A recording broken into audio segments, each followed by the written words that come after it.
What's up, crew? Welcome back. Bear down. This will be a little bit of a shorter one. I wanted to do a lot more, but work got in the way. Most of you know that I do a 9-to-5 job too on top of this. And this is my side gig, but this side gig takes over my life, especially this time of year. And I love it. I love every bit of it because what we got from the combine was real substance from Ryan Poles and from Ben Johnson. They were really open, and I love that about these guys. But we as fans and this fan base on Twitter, we want to try to generate stuff, and we try to make things other than what they really are. But I will go through. We're going to hit all the things today. Didn't have time to get clips from the stuff. You'll have to go back and watch it if you want. But there's some real stuff that came out of camp today that gives us real direction, and it changes my outlook on the draft. It really does. It changes how I view what the Bears will probably do. And what they could be doing leading up to the draft too. One important thing that I didn't know was this last week before, they weren't really active like I thought they would. I thought they would be active, like, in Hallis Hall, meeting, cutting players, getting everything ready. They only let cut Amen Ogbongbemiga, which makes it seem like that was, the one that was the obvious one. Ryan Poles was in Cancun, and they were taking the week off before this so they can get prepared and be able to go full bore in, which I respect at the same time.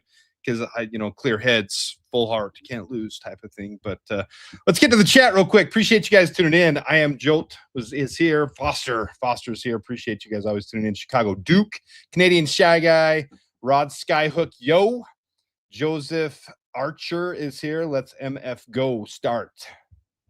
BTA, FGB, bear down. A lot to unpack in there. Realist Fufu is in the chat. CL376, and of course, Cliff Victoria. Lying season, so hooray for real info. Official Chief Latero, Levante, we appreciate you tuning in too. And John Miller, more filtering in. We got about 50 in the chat right now. I'm sure it'll continue to grow.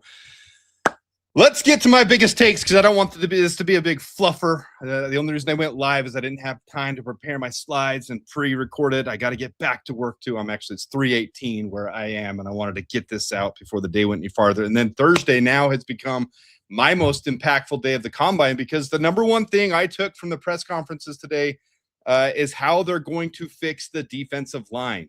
And it's not what most people are imagining. It's not through giant trades. It's not through just, massive overhaul. They talked extensively about how the defensive line didn't have a chance to gel and get together because of injury.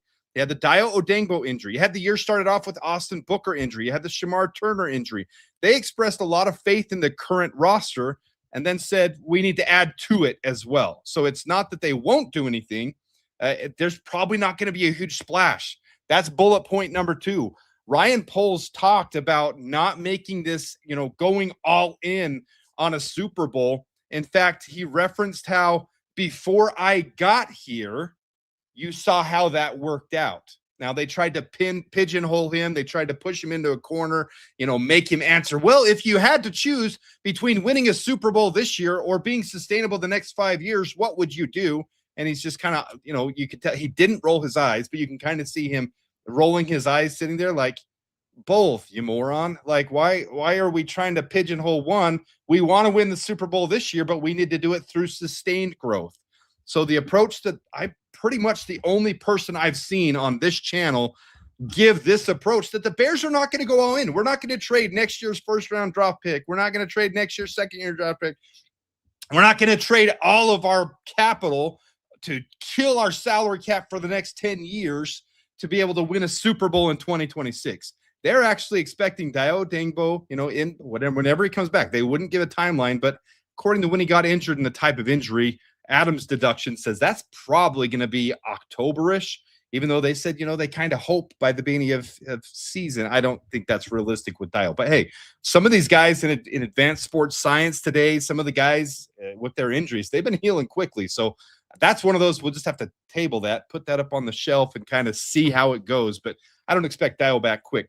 One of the things he mentioned with this defensive line, though, and I just got it up there so you guys can visualize it as I talk about it because, we've got those 6 guys primarily, and we will fill this roster out with another 5 or 6 guys going into camp. One of the things they did talk about was how Dio moving inside was something they were excited to see work, and Shamar moving outside to edge was something they were excited. both of those guys fit that way in a Dennis Allen type of defense. So I think I might start kicking Dayo Odeyingbo into defensive tackle for my future videos and my slides and my projections of how we list him on here. Shamar Turner out to edge. They weren't definitive. Ryan Poles didn't say this is the way it is. Dayo is going to be a defensive tackle. Shamar is going to be a defensive end. It was more of, hey, we liked how these guys fit. The injuries really killed us from seeing what this defense could be. Well, the nice thing about this defense this year, the players that didn't really matter, and I don't mean that loosely. I mean, I understand everyone plays a role. Everyone has a function on this team. Those players are the ones that are gone. As much as you might not like the signing of Dayo Odeyingbo, they like the way he fit on the defense.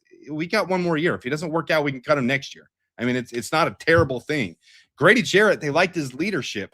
Austin Booker, he missed the whole first half of the year. They liked what was coming around with his speed and athleticism. So Thursday when I watch, here's the biggest nugget he gave out for the defensive line, interior and edge, how they want to address it. They want fast and violent guys. I think that RAS score is going to be very important in their evaluation this year at the combine. So the first guys to go on Thursday are going to be your big guys, your defensive linemen, your defensive tackles, your defensive end. They're the first ones on Thursday. They're going to be going. So I may even go live on Thursday during the combine. Carl and I usually do anyway, so maybe we'll just incorporate it into our show, just have some stuff from there. But I don't see any other option than the Bears to supplement both in free agency and the draft. I highly doubt from their comments that they are going all in and trading draft capital to get a defensive tackle, to get a defensive end. Max Crosby, I've never entertained that. I didn't do the hype video. I probably could have got 10, 20,000 views off of Max Crosby video. I didn't do it because I never thought it was realistic. Spytek from, or whatever his name is, I think it's Jeff Spytek. Anyways, the Raiders, I mean, literally, I look out this window right here, and there's the Raiders practice facility. I kid you guys not. It's right there. I live right next to it. They said they have no intention of trading Max Crosby. They expect him to be on the Raiders this next year. So hopefully some of this stuff will die down. Then the other stuff, I mean, they talked extensively about the salary cap. I shouldn't say extensively. They addressed it. They didn't shy away from it. They didn't ignore it. That's one of those things where they have to balance it out, and they don't want to get into cap hell. They want to make appropriate responses to build this team brick by brick like they've always done. It should have never been any other option for anybody. It should have been, that's really what this team is going to do, and it shouldn't have been a confusing thing going into this offseason. But I think that's just the craziness of lying season and the hype that we get as fans that we want to, oh, yeah, Trey Hendrickson. Yeah, he's the biggest named defensive lineman free agent. Let's get him.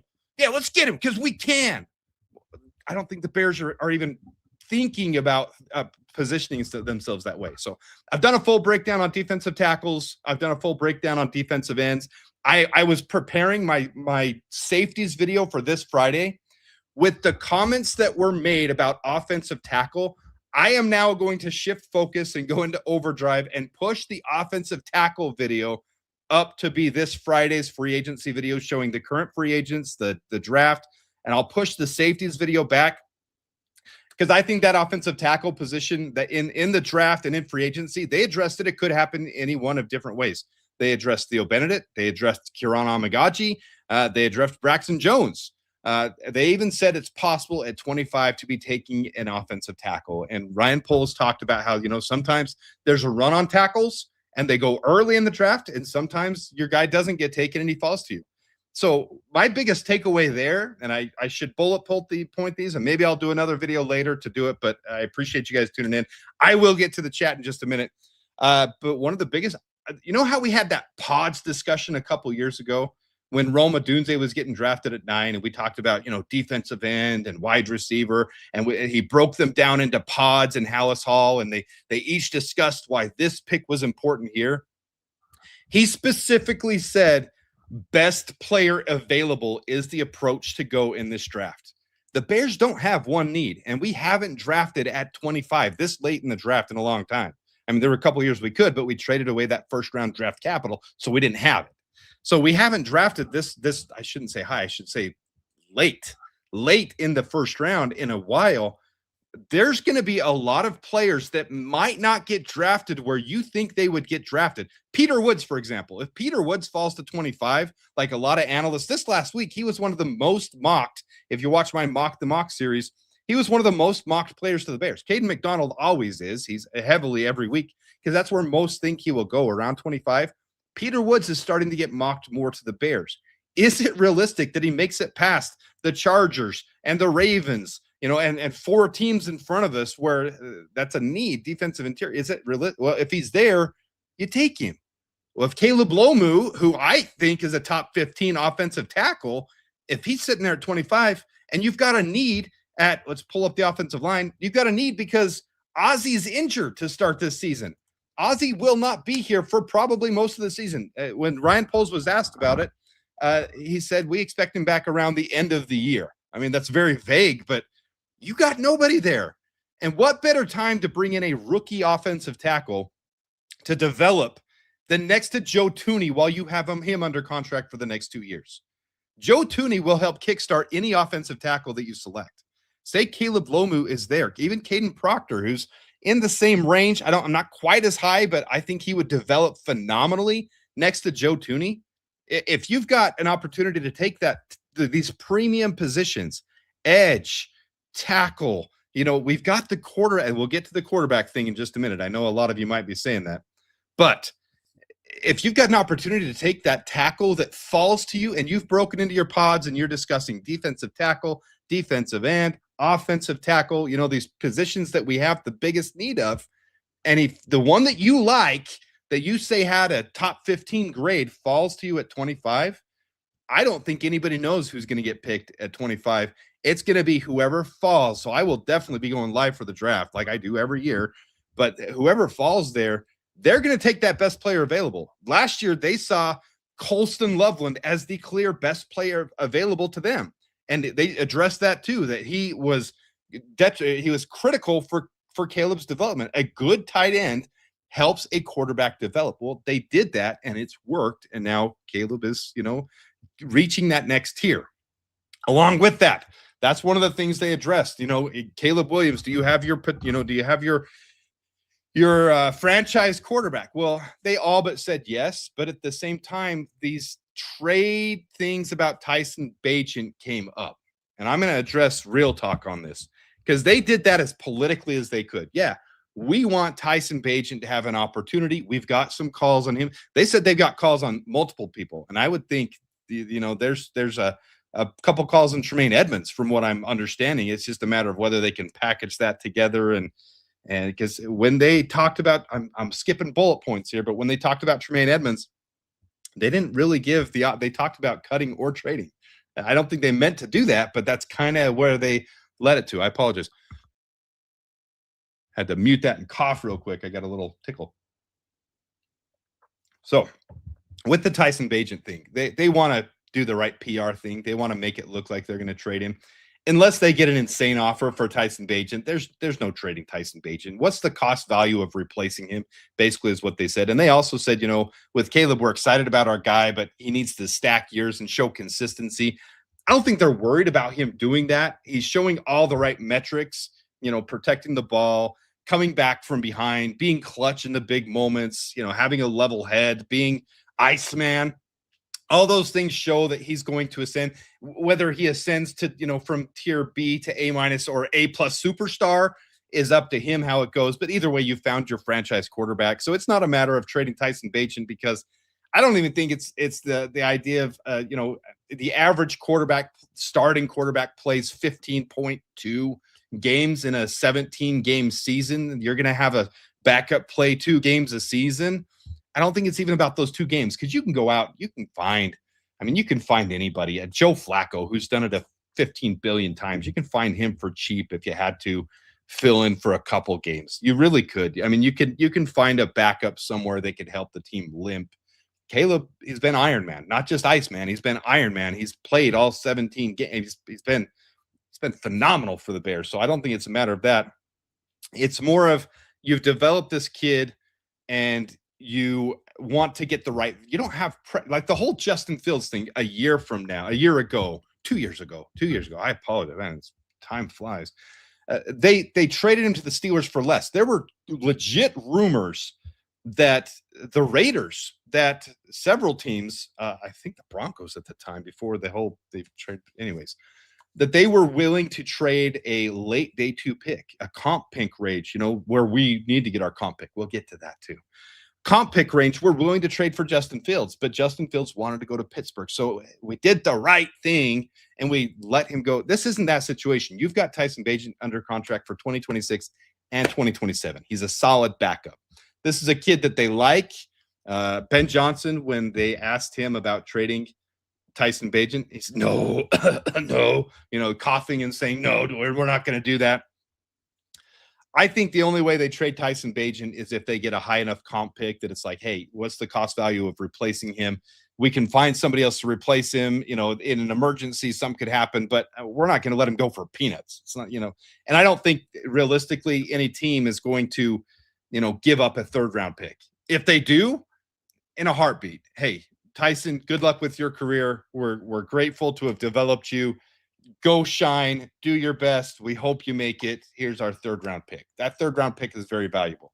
My evaluation of Tyson Bagent is high end with limited. 2 years ago, started 4 games. What you see is in the preseason, and they alluded to that his preseason tape looks really good. You're at best getting a 5th round pick for Tyson Bagent. He's not. Malik Willis isn't worth. He's a free agent, but Malik Willis isn't worth a 3rd round pick, in my opinion. Malik Willis will probably sign somewhere on a prove-it deal, probably Arizona, for a year, $25 million, maybe 2 years, $40 million, like Justin Fields did. That's the type of thing that happens with these quarterbacks that aren't proven. Tyson Bagent, to me, I don't think will get a 3rd round pick. If it happens, great. Trade him. You've got your career quarterback, your franchise quarterback in Caleb Williams, and take that 3rd round pick and turn it into a safety or a linebacker or someone that's going to help this team. And that's my opinion on the matter. I don't think if you give me Kalshi odds on what's going to happen, I'd give it a 1% chance that Tyson Bagent gets traded. I should say 5% because they've received phone calls on the matter. It is what it is. Other player that they talked about very openly was DJ Moore. And I need to, probably take a hard look of how much do I actually love this player worth they talked about what they alluded to. I got to word it very carefully. What they alluded to was that trade could happen. And we love the player, just like me. I love the player, but you can't have too many weapons is what they said. So having Colston Loveland, Roma Dunze, Luther Burden, Cole Kmet, DJ Moore, if for the right value, that's what it's going to come down to, is the right value in all these things. And he helps free up some cap space, because when Ryan Poles was asked about how many guys can you restructure, he made it sound like they don't want to restructure a lot of them. There's some obvious ones. The offensive line, you can restructure every one of them because that offensive line is cohesed and they're going to be the unit for the next couple years at least. So I don't see an issue there, but restructuring DJ Moore might not be the path they want to take, because you don't want to put yourself into a cap situation, which I've talked about extensively on this channel. Like, you don't want to put yourself in a situation where you make it hard to get out of later on. And he said specifically, Ben Johnson and he have discussed, they want to build this thing long term. What he said was, I have a coach who wants to build a team that can win for multiple years. Ben Johnson wasn't hired on a 1-year deal to try to win one Super Bowl, and if he doesn't do it, he's not going to make it on this team. He was hired long term. So they want to build something sustainable that isn't going to put this team into cap casualty. So how much can they get out of it? I think realistically, DJ Moore could get you a 2nd round pick for a wide receiver needy team. A lot of people might say 1st round. Great. If you can get a 1st rounder, phenomenal. I don't think you're going to get a 1st for him, but if you can have someone take that salary cap off our hands and give us a 2nd or even an early 3rd rounder for DJ Moore, maybe they're going to do it. I don't think it's to trade for another player, but I do think it's to try to maybe re-sign some of these guys. Kevin Byard. They talked about Jaquan Brisker. That's a tough decision. Again, another tough decision they have to make. So I'll put up here real quick. There's the defensive line. There's the offensive line. And there's the cornerbacks and the safeties, your defensive backs. There's a lot of decisions that need to be made. And what's going to happen is after this combine is done, you're going to have them go back to Hallis Hall and they're going to try to work out whatever deals they can to be able to restructure some of them, but to put back in place this defense the way that Dennis Allen wants it to be. And there's a lot of players he liked from this injuries that happened too. I mean, they specifically mentioned Jalen Johnson being injured for a good chunk of the season and how that took a toll on Kyler Gordon was the other one they mentioned. So, all right, let me get to the chat. There's more bullet points to hit, but I don't think that it's going to be quite the offseason that your Twitter or that your hype videos or your fake videos, I shouldn't say fake, are going to, these giant contracts and these, they went last year. They did that with Dio and Grady Jarrett on some higher end. I wouldn't be shocked if they do another contract like Grady Jarrett or Dio Odengbo, one more of those. But you're going to see re-signing of our own players, trying to run it with this defensive line that he likes. I still think Khalil Mack fits that perfectly. Now, no word whether Khalil Mack is, even entertaining coming to Chicago, but you put Khalil Mack on this and you draft a defensive tackle, draft a defensive end, get an offensive tackle, and then focus the rest of it on, re-signing a bunch of these guys. Kevin Byard, Jonathan Owens, Elijah Hicks can all be re-signed. Pretty much all but gone, Nashawn Wright, and then, fill in the ancillary with a draft pick of a free safety or a strong safety and another backup nickel. So there's the point is, this isn't going to be your giant off season where you're trading for giant mega superstars and extending them 7 years. And but the one thing that did get my mind changed is DJ Moore could be on his, what's best for the team is what matters right now. And that's the message that came across. So let's see the chat here. A lot of action in the chat. I do appreciate you guys. I solo minded here when I'm trying to get my thoughts out. Let's see. Foster, Levante, Trent Williams might get released. That's the big rumor going around right now. I don't know if he would sign for a cheaper contract. I don't know if that would be. Man, I can't even entertain it. I don't think we're bringing on a Crosby contract. I like it, Cliff. I like that some people are wanting to go big game hunting still. I think today proved that's not going to happen. I don't think we're going big game hunting. You can take it however you want. I'm sharing my thoughts. I don't think that's happening. Let's see here. Jade Walker, Luther Burden. Yep. A lot of you want Hunter. I like Hunter too. Yeah. Trading DJ does free up a lot of that cap space. Okay. Let me see if I missed. No three-peat on the off-season champs. Hey, through the draft, you can do that though. You can do it through the draft. All right, let's see if I missed any of my bullet points real quick. Oh, the comp pick. Okay, how could I miss the comp pick when that's like the biggest thing? There's only 2 people on their channels and on Twitter that had the correct take on the comp pick. That was me and Swifty. That's it. Everybody else ran with the one CBS guy said when the breaking news, the Bears will not receive comp pick for Ian Cunningham going to the Falcons. Ian Cunningham got up to the podium today and said the Bears should receive the comp pick. Also talked about how he's the one making decisions, and he informed Kirk Cousins that Kirk Cousins would be released on March 11th, the first day of the new league year. It doesn't get any more clear than that. Ryan Poles got up there, and he was very frank. Yeah, basically, they put these rules in place. If they put them in place, we didn't hire Ian Cunningham for that reason. We didn't develop him for that reason. But the fact of the matter is, that's the rule in place. We did it. He's gone on to another team. He has had communications with the league office about it. The one big thing that came out was he said, no one from the league office has informed him they aren't getting the comp picks. That's what Ryan Poles said. Now, you have all these other people that have run with it, and I've seen it on Twitter nonstop with me and with Swifty with our posts, and I did. I dropped it. I haven't even included it in my mock drafts lately because everyone gets annoyed by it. Let it go. The league has already said you're not getting comp picks. The thing I keep telling you guys on here, and I try to keep fact-based, March 11th, March 13th is when they announce the comp picks for the draft. We don't know until then. So Ryan Poles specifically said it's up to the league.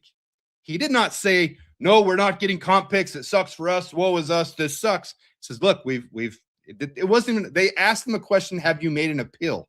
He transitioned the words from appeal because he didn't use the word appeal because there's been no decision made. It has not been decided whether the Bears get comp picks or not.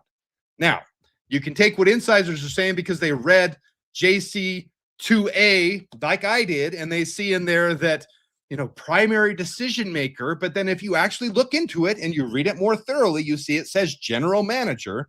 So some of these people run with it and say, oh, he's not the primary decision maker. They don't get the comp picks because of that. That's fine.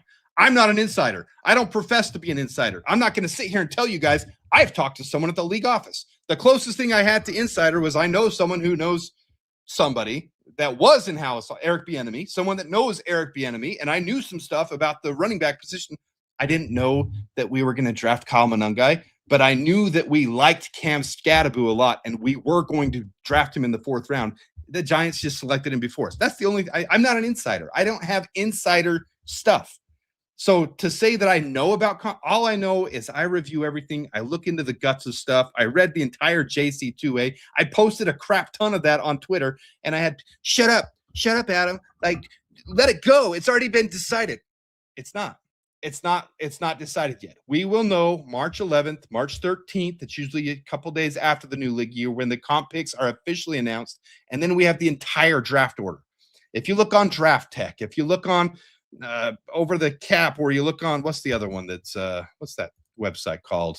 Tankathon. If you look on Tankathon, they'll have their draft orders. It does not include all the comp picks because they haven't been announced or released yet. So that being said, the comp pick thing isn't decided. I'm going to run with it in my new mock drafts. You who don't like it, deal with it, suck an egg, because the reality is the Bears have a shot at that comp pick for the next 2 years. And I'm excited about it, so I'm going to go ahead and be excited about it because they have fit every single piece of the mold for that. Should the league do away with the stupid Rooney Rule? Absolutely. There's so many ramifications of how that thing can be used and abused. The Patriots knew they wanted to hire Mike Vrabel last year, and they had to hire some random college football coach because he was a minority. Like, that's ridiculous. It also can prohibit teams from hiring a minority to be their GM because they don't want another GM to another team to get comp picks. Like, the whole thing is stupid. The Rooney Rule is stupid, but it's what's in place. Ryan Poles said, I watched the Chiefs get comp picks for the Bears hiring me, and then I watched that player that got picked because of me play for Kansas City. The same thing should be happening here in Chicago. We developed Ian Cunningham. We don't necessarily approve of the rule, disapprove of the rule. We didn't hire Ian Cunningham because he is a minority, but the reality is he fits the mold of why you created the Rooney Rule and JC2A. So give us the freaking comp picks. I mean, that's essentially what was said. So it hasn't been decided. We move from there. We better get picks. If not, it's BS. I agree with you guys. These lives for me, guys, are fun too, because I wish I could see the chat a little bit better and go on my rant still. I want to get my thoughts out. I love the community here. I love everything you guys provide and offer. I wish I could hit it better. I will figure it out one day. Cliff says, Adam, I've always said no comp picks was a rumor. People jumped on the Courtney bus. I think Courtney ran with it a little too hard, but I think it's like the snowball effect. One person takes it and says one thing, and then it's like, oh, well, that's true. Oh, well, that must be true. Well, that's got to be the truth. It's only this way. It's just not. It's not fully the way it is. How do I add comp picks to my drafts? I create my own mock drafts is the only thing I mean by that. So, all right, guys, this is meant to be short. I'm going to jump back to work. I hope I didn't miss anything else. Let me see. Tyson Bagent, Ian Cunningham, comp picks, salary cap balance, and roster construction. I'm just reading my notes here. I really don't think they're going all in. I know fans like it. I know they want us to. It doesn't mean we're not going to be able to get some quality players. I do think, Ebikadi, I got to get his name right, from Falcons. I don't think they're going to let him walk out the door. I think that's going to be one of their priorities to re-sign, but there's a lot of players like that. You can go back and watch my defensive tackle, my defensive end videos. I'll have the next one out as tackle. I'm switching that up now. I'm going to switch to tackle position, but even Khalil Mack, I think you can get him on a decent signing. I don't think we have to go for peanuts, but I also don't think we're going to be signing a $20, $25, $30 million contract or trading for one or giving up future draft capital, because they've basically established we're going to be building this thing brick by brick. And I like it. I'm sick of the days where we think we have Mitch Trubisky, so we go all in, and then Mitch Trubisky doesn't work out. Or Justin Fields, we traded draft picks to get Justin Fields, traded a future first, and then he didn't work out after 3 seasons. And, we kind of hoped and forced, no, he's got to work out because we traded first round picks for him and it's got to work. And it didn't. That's the whole reason I wanted to trade down from Caleb 1-1 and pick up more future draft picks in case Bo Nix or, whoever didn't work out. Boy, am I glad we drafted Caleb now. I really am. I love everything I've seen and developed, but I don't like the idea of giving up that future capital like we're one piece away, because we're not. We're not one piece away. It's not, like they said, Caleb's got to show consistency, do it for another year. Look at what happened with Jaden Daniels. He was not anywhere close. CJ Stroud the year before, not anywhere close. I don't think that's going to happen to Caleb, but those guys showed you've got to stack consistency to hit that next tier. Now, those guys are all considered starters and probably franchise quarterbacks, just like Caleb is. But to become the next tier, you've got to stack it, and you've got to start showing consistency, hitting the next level, make the playoffs again, and win some, and hopefully get to the NFC Championship, the Super Bowl, and win a Super Bowl. And then you've solidified yourself. And until then, there's still question marks. Although with Caleb, those question marks are much, much smaller than we've had in the past.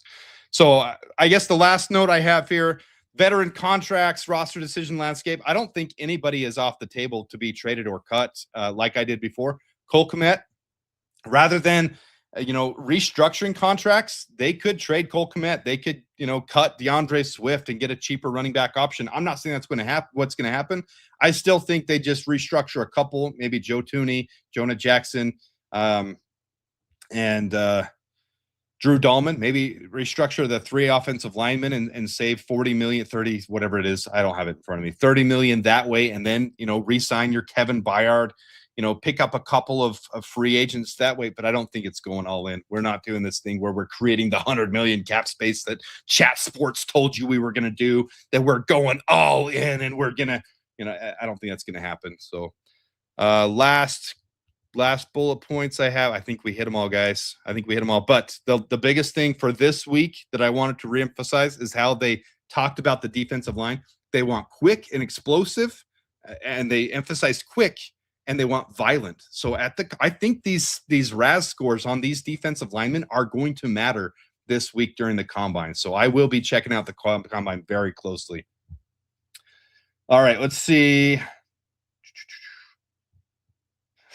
Guys, if you follow me on Twitter, I don't hold back against Harrison Graham. If